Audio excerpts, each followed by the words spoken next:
And flipping outside Philadelphia. Heavy rain and winds gusting up to 70 miles per hour from D.C. to Philly to New York.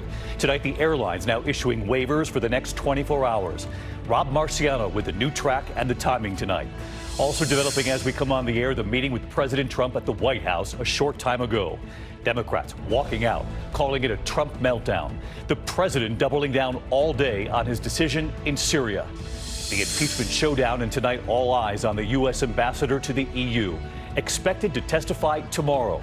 And tonight, what we have learned, what a former White House advisor said about him in her own testimony, that she thought he was a potential national security risk.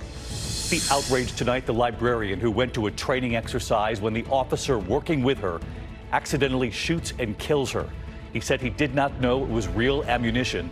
And what's now happened? The family tonight saying this is not justice. The new images of North Korea's Kim Jong-un, and what is the real message here? Back here at home, the murder at the home of the actor who once played Tarzan. Tonight, authorities revealing who was killed. Police arriving on the scene and shooting and killing a second person as well. What we've learned tonight. The remarkable moment, the officer pulling up the driver unconscious up on that hill in a car on the train tracks. A train barreling toward the car, and what the officer does in those final seconds. This is ABC World News Tonight with David Muir. Good evening, and it's great to have you with us here on a very busy Wednesday night. A dangerous drive home for millions tonight as a nor'easter slams several major cities from Philadelphia up through New York and Boston. Blinding rain, winds gusting up to 70 miles an hour and turning deadly tonight. This accident outside Philadelphia, at least 3 people killed tonight when a passenger van flipped over in the rain. The nor'easter forming after 2 storm systems combined, one from the Midwest, the other off the Atlantic coast, packing a powerful punch tonight and right into tomorrow. We do have the new track tonight, and ABC's Stephanie Ramos leads us off from New Jersey. Tonight, a rough ride home for millions in the Northeast. These rainfall rates are really going to get pretty fast and furious. It's really a 1-2 punch. It's not just the rain, it's also the winds. The rain has been falling here in northern New Jersey for several hours, and it isn't slowing down, making it difficult for these drivers to see in front of them. That powerful nor'easter turning deadly.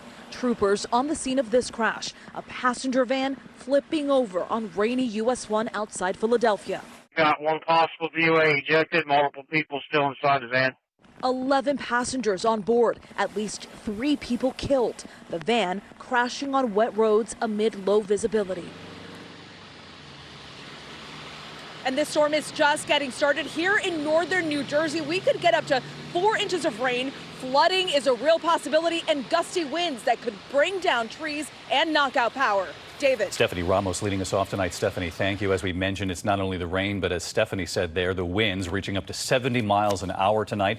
So let's get right to meteorologist Rob Marciano. Very wet West Side Highway right here in New York tonight. Hey, Rob. Hi, David. Very wet indeed. This is the first of a 2-tiered system with the wind coming. Most concerned about. Here's the weather map. We've got that low in the Midwest you mentioned, transferring the energy now to the coast. The rain is into New Jersey, New York, and Connecticut. And I-80, I-95, a horrible ride home. Definitely some flooding. But this rain is going to be squeezed north tomorrow, and that low is going to bomb out. We could see a record pressure for the month of October. And what that means is that the winds are really going to be ripping. We've got alerts up and down from Dover to down east. Could see 50, 60, maybe as much as 80-mile-per-hour gusts in Nantucket and across New England and parts of New York. Trees will come down, power will go out as we prepare for the worst storm coming so far this season. David? A rough night ahead. Rob Marciano, our thanks to you as well. We turn next tonight to the explosive meeting late today at the White House. Democratic leaders suddenly walking out after what they say was President Trump's meltdown. The president doubling down all day on his decision to suddenly pull U.S. troops out of a key part of Syria a week and a half ago, standing by that decision despite what's happened since to U.S. allies, the Kurds, who helped the U.S. fight and then secure those ISIS prisoners. The president saying today the Kurds are, quote, no angels, saying their fight has nothing to do with us. And now we see the letter President Trump wrote to the president of Turkey saying history will look upon you as the devil if good things don't happen. Here's ABC's chief White House correspondent, Jonathan Karl. Today at the White House, President Trump defended his decision to abandon the Kurds, further distancing himself from America's allies in the fight against ISIS. The Kurds know how to fight. And as I said, they're not angels. They're not angels. If you take a look. The yeas are 354. But shortly after the president spoke, the House of Representatives, Democrats and Republicans, overwhelmingly voted to condemn his decision to pull American troops from northern Syria. Later, congressional leaders went to the White House to discuss Syria, but Democrats say they were so offended by the way the president spoke, they walked out of the meeting. Go ahead, What we witnessed on the part of the president was a meltdown. Sad to say. He was insulting, particularly to the speaker.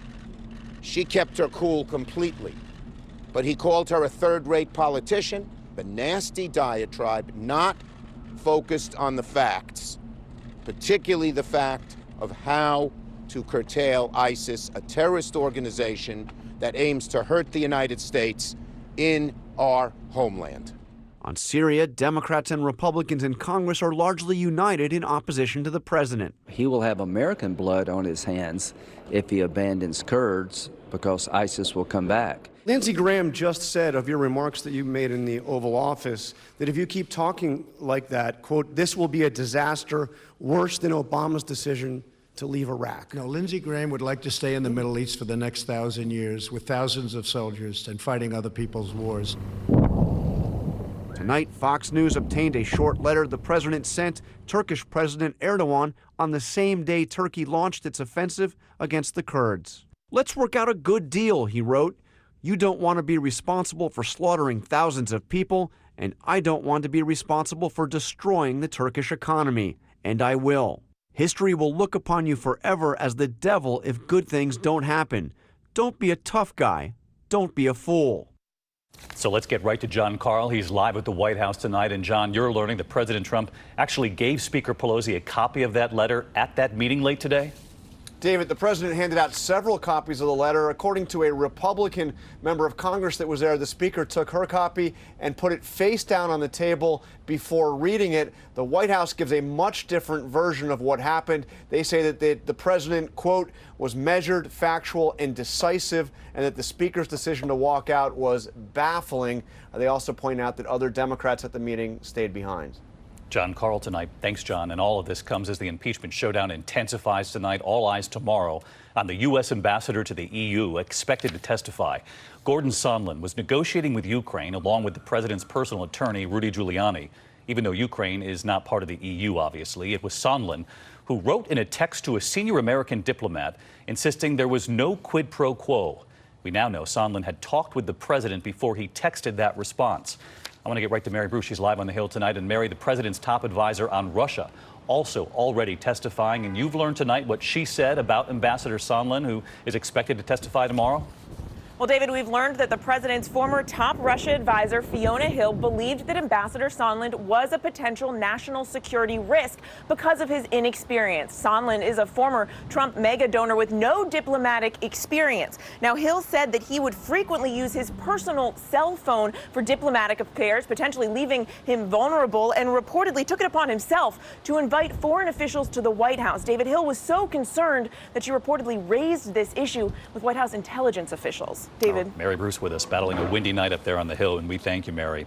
Next, a controversial deal tonight, a plea deal in an officer-involved shooting. A 73-year-old wife and retired librarian was taking part in a community safety workshop in Punta Gorda, Florida.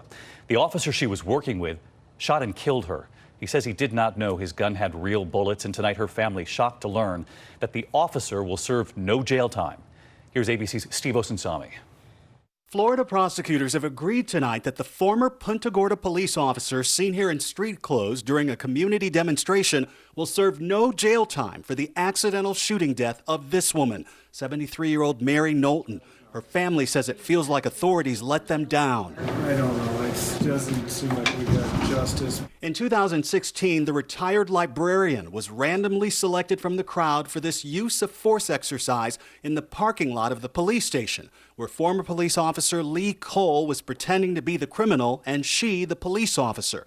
This is the moment when he fires 4 shots. They were supposed to be blanks, but they weren't. She died at the hospital. Since the accident, police and the department have been blaming each other for the gun safety mistakes. In court today, Cole had tears in his eyes. He agreed to 10 years of probation, hugged and kissed his wife, and then walked away. Had we gotten an apology from the police or Lee, that would have made a hell of a big difference in how we felt. A police captain resigned, and the police chief was eventually fired. But a lieutenant who was also caught up in this remains on the force tonight. David. All right, Steve, our thanks to you as well. Next to the latest Democratic showdown, the fourth presidential debate, and it was clear Elizabeth Warren is a frontrunner at the top of recent national polls because the other candidates were taking aim at Warren, in particular on a key issue about taxes. ABC's Lindsay Davis was in the debate hall. Elizabeth Warren was the target of the night, taking incoming fire now that she's leading the pack in new national polls. Pressed on her Medicare for All plan, she was asked repeatedly, will taxes go up? Will you raise taxes on the middle class to pay for it, yes or no? So I have made clear what my principles are here, and that is costs will go up for the wealthy and for big corporations, and for hardworking middle-class families, costs will go down. A yes or no question that didn't get a yes or no answer. Look, this is why people here in the Midwest are so frustrated with Washington. At least Bernie's being honest here and saying how he's going to pay for this and that taxes are going to go up. And I'm sorry, Elizabeth, but you have not said that. And I think we owe it to the American people to tell them where we're going to send the invoice. The problem we've got right now is the overall cost of health care. And look, you can try to spin this any way you want. I've spent my entire life on working on how America's middle class has been hollowed out and how we fight back. Senator Klobuchar, do you want to respond?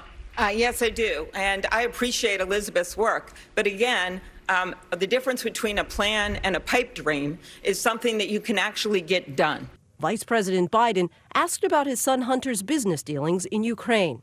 My son did nothing wrong. I did nothing wrong. I carried out the policy of the United States government in rooting out corruption in Ukraine. But the focus continued to come back to Warren, who was pressed to defend her wealth tax. My question is not why do Bernie and I support a wealth tax? It's why does everyone else on this stage think it is more important to protect billionaires than it is to invest in an entire generation? I want to give a reality check here to Elizabeth, because no one on this stage wants to protect billionaires. Not even the billionaire wants to protect billionaires. Despite all the dissension, there were two moments of unity. First, on the issue of impeachment, they all agree the president should be impeached. And also, as they welcome Senator Sanders back to the campaign trail after his heart attack 2 weeks ago. David. He thanked them for all of their support during that time. All right, Lindsay, thank you. Just back from the debate. To other news tonight, in the American woman, the wife of a diplomat who accidentally killed a young man while she was driving on the wrong side of the road. Well, those British parents came to the U.S. to the White House. And President Trump then revealed that American woman was sitting in the next room. They refused to see her, and tonight their new reaction to being surprised like that. Here's Terry Moran. President Trump telling reporters today that bringing the family of Harry Dunn to the White House was something special. My meeting with the family was really, it was beautiful in a certain way. But not so much for Charlotte Charles and Tim Dunn, who are here in the U.S. seeking justice for their son Harry, killed in a car crash in the U.K. in August. Because when they got to the White House last night, Trump had a surprise waiting. In the next room, ready to meet them, was Anne Tsoukalos, the wife of an American diplomat and the driver involved in that crash. Claiming diplomatic immunity, Tsoukalos left the UK shortly after the crash. It was all too much for the family, and they declined the meeting, as they told CBS News. To be thrown into a room together with no prior warning, that's not good for her mental health. It's certainly not good for ours. President Trump saw it differently. We met right here in this area, and I offered to bring the person in question in, and they weren't ready for it. The family want Anne Tsoukalos to return to the UK. President Trump gave them no signs that would happen, but he said he'd stay on the case. If it was your 19-year-old son or your son, no matter what age, you would be doing the same as me. And he was holding my hand at the time, and he said, yes, I would. And he said, maybe we'll try and push this from a different angle. The family of Harry Dunn will return to the UK at the end of the week. They say they're still willing to meet with Anne Tsoukalos, but with mediators and counselors in Britain, not here at the White House with the president. David? Terry Moran live at the White House as well tonight. Thank you, Terry. And there are new images tonight from North Korea's state media making global headlines, showing Kim Jong-un riding a white horse